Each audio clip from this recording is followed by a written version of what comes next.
the Desert Tiger Podcast. Oh, what up, man? Hey, how's it going, MNERVA? Doing good, man. Hey, so sorry I'm late. I was just running from a recording session and had to get gas, and you know how long ago. Hey, I know how it goes. It's entertainment. It's things happen, right? Gotcha. So, that's it. Where are you coming from, man? I see you're West Coast. West Coast. I am in British Columbia, Canada. Oh, hell yes. Yeah, yes, sir. Yes, sir. You're in Nashville? Yes. Yeah, no, I'm just literally going every day. Just trying to make it in Music City.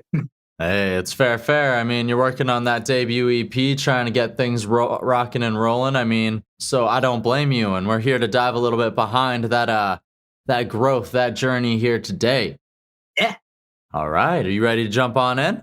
Do it, man. All right. Well, before we get into that debut EP, we need to lay a little bit of a foundation down. So I want to start with what ended up bringing you to Nashville. And of course, that was back in 2015 that you originally moved to Nashville, but it was 2020 that you released your first track as MNERVA. So what were those first 5 years in Nashville? What were those lessons that you learned in that time? That's a very long period of time in my life. So I moved to Nashville in 2015 for college. I went to Belmont, which is definitely a pretty normal start for a lot of people around here. I was a songwriting major, and so I knew I always loved music, and I was like, okay, well let's see what happens here. I just caught the songwriting bug, and I remember with my freshman year roommate, we were just kind of screwing around one day while we were drunk, and we started rapping back and forth, and he was like, dude, you know you're actually kind of good at this, right? I'm like, no, what are you talking about? And so then I kind of just started exploring that a lot more in college, and before I knew it, I was like, okay, cool. This is something I've actually studied a lot at this point. And I think I want to try to tell my story through this art form. And so that was really the start of MNERVA. Was around 2018, I was working this one desk job at a guitar shop, and it was my last day, and I was like, God, there's got to be more to life than this. And the song MNERVA by Deftones came on, and I was like, yo, what if someone took like this shoegaze, style, like top end and put like trap drums with it? And I was like, that's it. I'll be an artist named MNERVA, do that. And I started looking up like, what does MNERVA mean? It's like the Roman goddess of wisdom. So I was like, okay, cool. I'm going to take the conventional wisdom, put in rock and rap together and turn it on its head. Ooh, I like that. I like that very well. Well thought out for sure. Just sort of out of like a song comes on and you can even see the Deftones flag in the background there. And yeah, song just comes on, and then like out of there, it's just like, okay, where can we take this from here? Where can we mold it? Where can we meld it?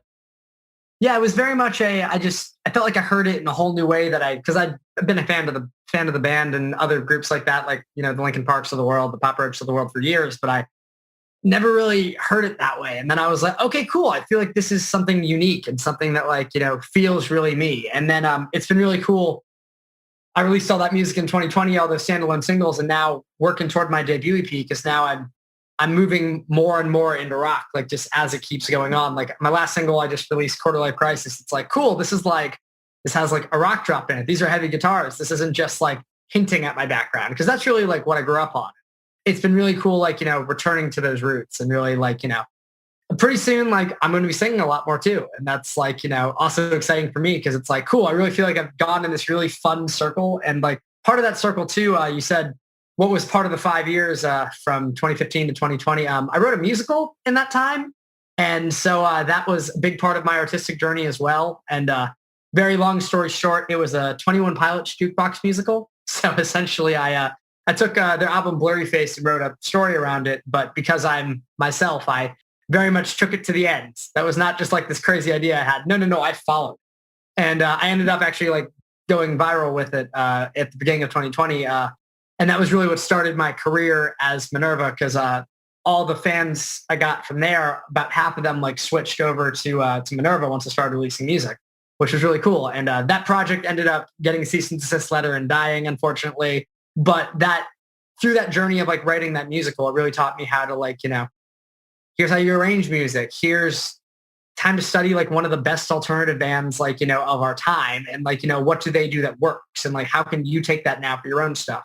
And it was really cool, like just having to break down orchestration too, from like, the ground up. And it really, I'd say I couldn't have done MNERVA if I didn't write that show. Interesting. Very, very interesting. And it also like gives you sort of that aspect of other aspects of the business as well, where, like you said, you did a play and you actually released a trailer for that play that got liked by one of the members of 21 Pilots themselves, which is pretty dang exciting, even if it did get taken down. But at the same time, like you alluded to, it gave life to this, so it necessarily wasn't like a waste of time, because it still allowed you to grow into your own style from there, even though it was something as like a tribute to somebody, and a tribute allowed you to blossom. Yeah, I really found myself, I'd like to say, through writing that show, because like the story of the main character was very much I didn't realize it at the time, but like by the time I released the trailer, like the character was like 23, and then I was also 23. Like I started writing it when I was like 19, and it was just like, it was really interesting. I was like, wow, I kind of wrote my future, if you will. Like in the words of Hamilton, I wrote my way out. And it was just really, it was really interesting just seeing how that evolved. And it really helped me put my finger on exactly like what I wanted to say as an artist. Like a big thing for me is talking about mental health. Like my last single, Quarter Life Crisis, really dives into like, how the 20s are like this forgotten time of like emerging adulthood, where like you're supposed to have everything together, but nobody does. And then my last single before that was all about the pandemic and like, feeling trapped in your circumstances. And I'm excited for my debut EP, Talk Too Much, because it's very vulnerable, and it's very, very mental health conscious. It's very like, okay, cool. I now know what I want to say. These aren't just fun songs. It's like, cool, you can break these down. Mm-hmm. So breaking down other songs allowed you to break down your own music and sort of put meaning and purpose behind it, so that you sort of could get a direction, maybe give exactly that, a little bit more purpose to the lyrics and what you're presenting to the world. Exactly. Yeah, I would definitely say that. And especially like doing it for a band like 21 Pilots, like, and it's been really fun too, because my quarantine project was I actually wrote a second musical. And now with what I learned from writing Blurry Face, the new show, it's called What's Written. And it's like, okay, cool. I really feel like all those lessons I learned there, I can apply to this. And it's like, I now feel like I know exactly what I want to say even more from like, all the self-discovery I did through like, Blurry Face and then through MNERVA. And so I love music because you can explore an idea in 3 minutes. I love theater because you can explore an idea in 2 hours.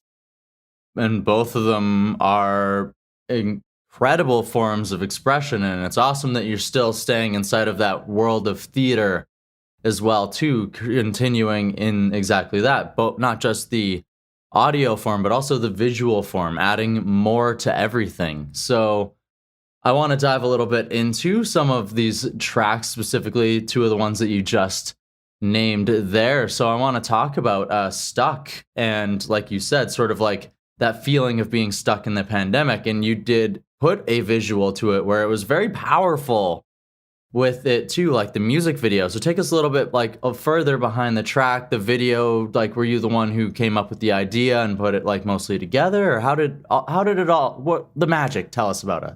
Yeah, totally.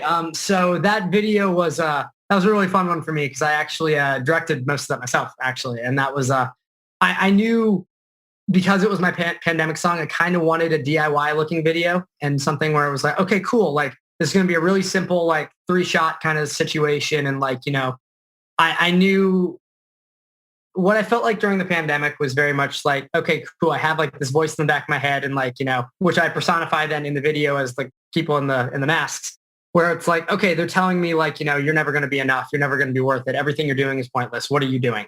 And like, every day it felt like a struggle to like, get out of my bed and get out of like my room and really start to like be productive. Because it was like, what am I doing this for? Like my numbers feel like they're for my vanity, and like, who cares about like that? That's what it really felt like during the pandemic. Cause like before that I could justify, okay, cool. You got to get the streaming numbers so you can book the shows, so you can like, get the people interested in what you do. And like, that's a concrete path. Like that makes sense to me. But like, when live music went down, it hit me really hard. And I remember for the first couple months of the pandemic, I did fantastic. It was like I was more productive than ever.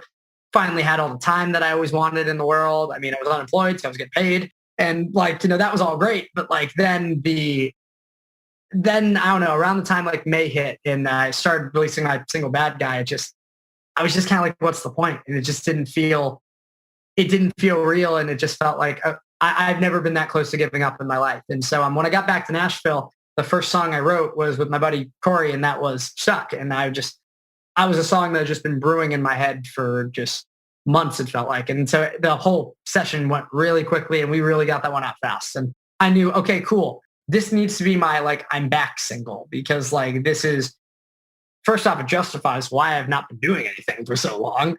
But second off, it's like, okay, cool. This really feels like the perfect bridge between like my old alternative hip hop stuff that like where MNERVA started, and then where I'm going with the more rock side of things. Because I'm singing I'm Stuck. And like, it's got the rap bridge and it's able to, it just felt like a really good connecting point between like, all the old stuff and then Quarter Life Crisis.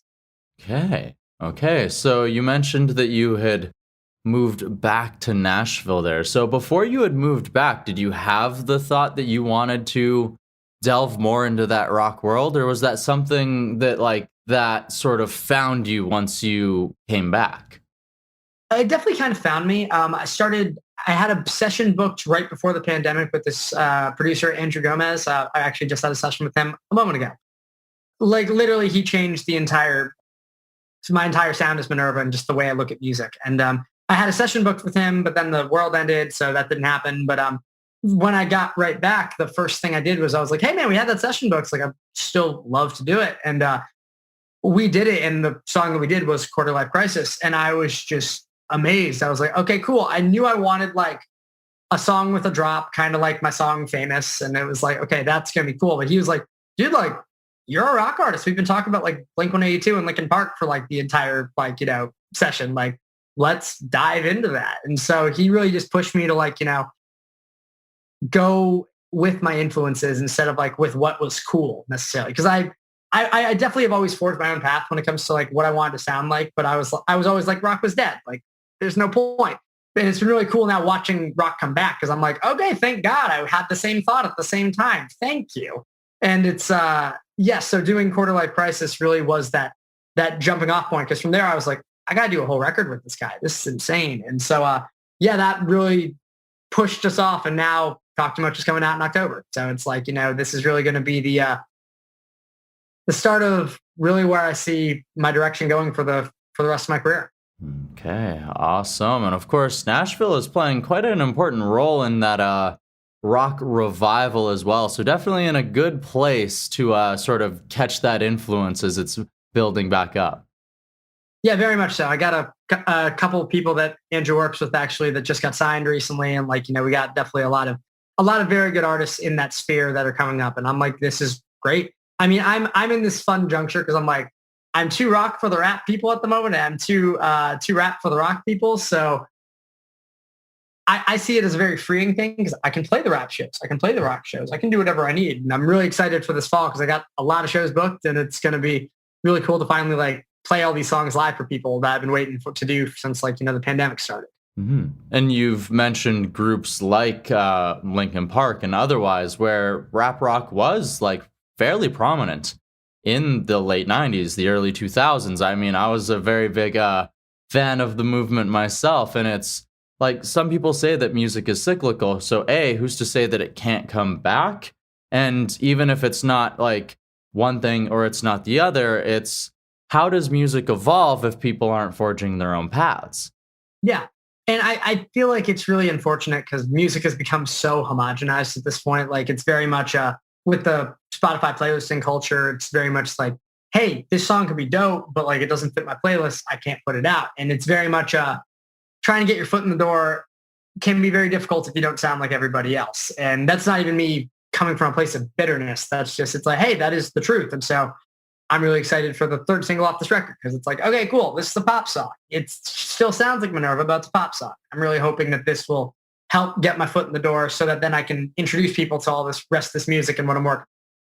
Okay. All right. So just continuing to explore other sounds as well and just continuing to build onto what you are because like you said, you can fit into either realm. So why limit yourselves into any direction? Why not just like take it on pop as well, delve into whatever it is that like whatever fits the vibe you're trying to capture the best, right? Exactly. And I'm very much like, hey, like music is music and like everything that any artist does, that's a part of them. It's like, I feel like people want to pigeonhole artists so quickly and it makes sense. And I'll be like a band like Linkin Park, I can talk about all day because they obviously reinvented themselves so many times. And I really respect that. And like, or a band like Deftones also reinvented themselves so much within their sphere. And I don't know, I definitely feel like I'm very much switching genres right now from being an alternative hip hop artist to what I am now. And it's going to be really fun exploring rock even more. Cause like I'm actually working on my follow-up to Talk Too Much right now. And it's even more rock than it was before. And it's really cool. Cause I'm like, all right, this feels really me. I'm still rapping. I'm singing even more. And it's just like, all right, cool. This really shows off what I can do. So even though the EP isn't out yet, you're already moving already into that next level. Where can we continue to take things? Where does it evolve from here? I'm definitely like, no one cares about what you're doing. It's what you're doing next. It's a sad truth. So I don't know. The pandemic was really nice in one way because it really gave me time to write a lot of music and time to really, explore a lot of different things. Cause it was like, there's no point in releasing music right now. So I got all these songs. I'm just gonna hold on to them and keep going. And I've been really glad to find a really great team of writers and producers and a publicist and all these other people like to work with me to really make MNERVA come together and happen. And because of that, I feel like I can be ahead of the game right now. And I'm really excited for this next record. I'm definitely like, I'm making videos as the song is coming out. It's very much like, I just finished the video for Quarter Life and it's coming like next week. But it's like, I'm really excited for the next record too, to like, cool, like let's have everything like planned before I release that first song because I can do that. Well, it's very important. It's like they say, is it takes a village to build somebody up, and the importance of a team, which allows you to do exactly that. Take a little bit more time to focus on whatever it is that you happen to need to focus on, whether it's a video, whether it's the lyrics, whatever it happens to be, because you don't have to worry about all of the things. You can collaborate with these people. You can focus on what is the best game plan that we can attack this, come out of this pandemic as strong as possible and make the most of these opportunities, right? Yeah. And yeah, I'm definitely always trying to meet new people and like try to get more in the scene. Like I definitely, although I've been in Nashville for 5 years, I really do feel like, okay, cool. I'm only getting into the scene now. Cause like, obviously the pandemic happened like right after I started my career. So like I was in it, but I was in it as a drummer because I played drums for a lot of different pop artists. And now it's like, cool. No, like I'm coming out from the kit and like, this is who I am. This is who I want to be. And it's like, it feels really good to finally have people like start to respond to that. Mm-hmm, absolutely. And probably feels pretty damn good to actually do exactly that. Get out from behind the kit and express yourself after helping other people do it for so long. Yeah. And I definitely, there are some acts I will always want to play for. And like, assuming it doesn't conflict with anything, like, I mean, I've been playing drums for 20 years. It's a huge part of like, who I am and what I do. And I finally got a band together actually for MNERVA, and it's really exciting now because first off, my drummer is so much better than me. God.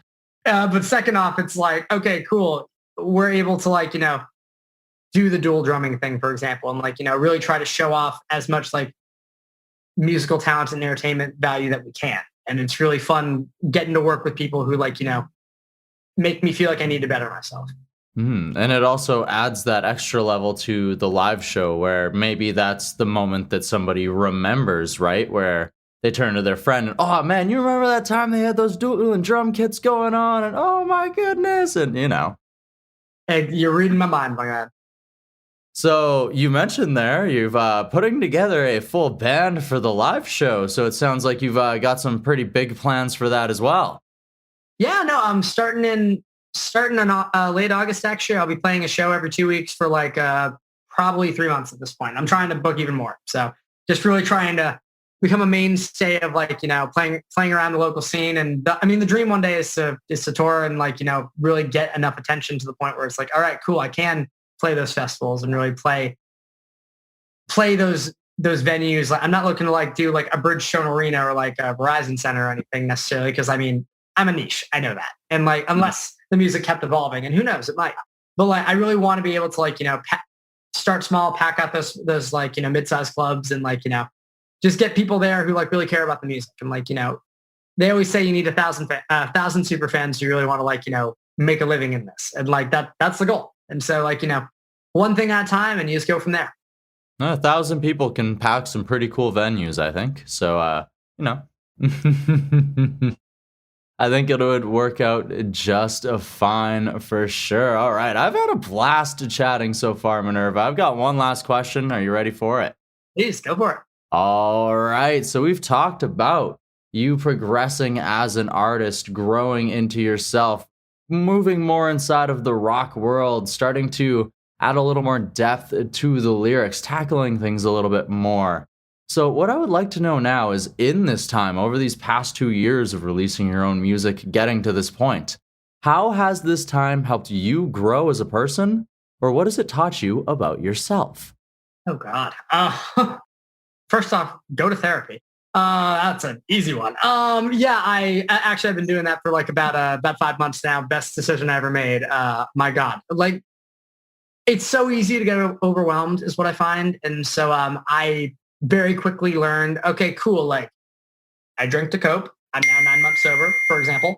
And like, which I'm very proud of. And so wouldn't have known that had I not had to, deal with the challenges of being an artist. Also, really taught me about myself. I really love collaborating with people and working with people and admitting that I don't know everything. Like I'm so much more willing to like bring someone else in and try to figure something out myself. And I really think that, yeah, does that cost me more money? Of course it does. But it's like, look, I don't know everything and I don't expect to. And I think the people who think they know everything or are expected to know everything, it's like, that's not the right way to approach this, I really think. So like being an artist really taught me like, lean on the people in your life and like, definitely like, that means when they're leaning on you, you got to support them too, because it has to go both ways. But it's like, look, like you build a community and they're all in this together. And so like any way that you can help each other, do it. It's not a competition. We want to see everybody succeed. Absolutely. And sometimes it does get made out to be a competition, but it's exactly that, is we're all trying to just chase our dreams. We're trying to make the most out of it. And why not help each other out? Why not do exactly that? Make the most out of it. Reach for the stars, go for it. Try and make a career out of it if you can. Get those 1,000 super fans and just really go for it. And I'm glad that you had the opportunity to like learn some of these lessons and share them with us. Because like we said, it's important to be able to have a team, to put trust inside of other people. Because like if you're trying to build a career out of someone where you want to tour and do all these things, if you can't trust anybody, if you're trying to do it all yourself, you're going to have a really miserable time. Yeah. And that's the thing too, is like we all start like doing music because it's fun. And like you learn very quickly, no, it's not fun. The job is not fun whatsoever. It sucks. As far as like, the actual like having to deal with social media, for example, and like, branding and deadlines. And there's all these things that like, are not what we signed up for. But if you surround yourself with people who like, you really love and appreciate and who like really push you to be your best, it's not work. Exactly. And we got to remember that it all started because we had fun with it. We got to continue to have fun with it. We can't lose sight of that, because if we want people to have fun to our music, we have to be able to have fun to our own music too. Yes, completely. And it's been so cool, like, getting to plan my live shows, for example, because I'm like, oh my God, I haven't loved something this much in music in a very long time, because I haven't been writing for MNERVA in a long time, because I've already finished my next record and the one after that. And so it's like, all right, cool. I'm taking a break on that so I can focus on like the promo side of things. And it's like, all right, I don't love this, but at the same time, I'm finding the nuggets I do enjoy, and that's the important. You know what I mean? Mm-hmm, exactly. You have to find those nuggets, and you have to sort of, even if you don't like all of it, sometimes it's a big part of it, and sometimes it's some of those things that you had to fight through that you like remember. Whereas like, okay, well, I like got this done, but is like, man, I'm very proud of myself for getting this done. Yeah, like we were talking videos earlier. The stuck video, honestly, that one came together really easily. That was a fast edit. But I also made a video for my son growing up over the pandemic, and that was an ambitious project. And it was really cool for me to have that personal satisfaction of when the project was done. And I had all the time in the world because of the pandemic, but it was like, wow, I did this. I've never video edited in my life, and I've never attempted anything like this, but like, okay, cool, I can do this. And this is never something I would ever like wish on my worst enemy, but at the same time, cool, I can do this. And I feel really proud of that.